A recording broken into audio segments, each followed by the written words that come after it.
Statutory duties. This tutorial provides an overview of the principles relating to breach of statutory duties. It is common for statute to impose duties on private persons and public bodies in certain circumstances.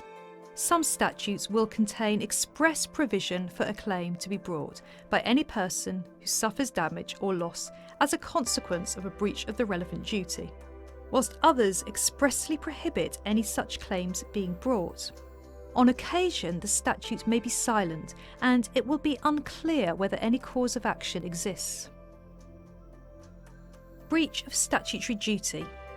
In the absence of an express cause of action being set out within the statute itself, a breach of a statutory duty owed by a public body does not automatically entitle any person affected by that breach of duty to claim damages for any damage or loss suffered.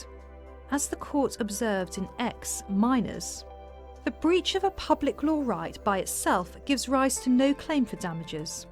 A claim for damages must be based on a private law cause of action. It follows that an affected party can claim only if the statutory provision expressly or impliedly provides a right to claim damages in the event of a breach, or the public body is liable in negligence in the usual way.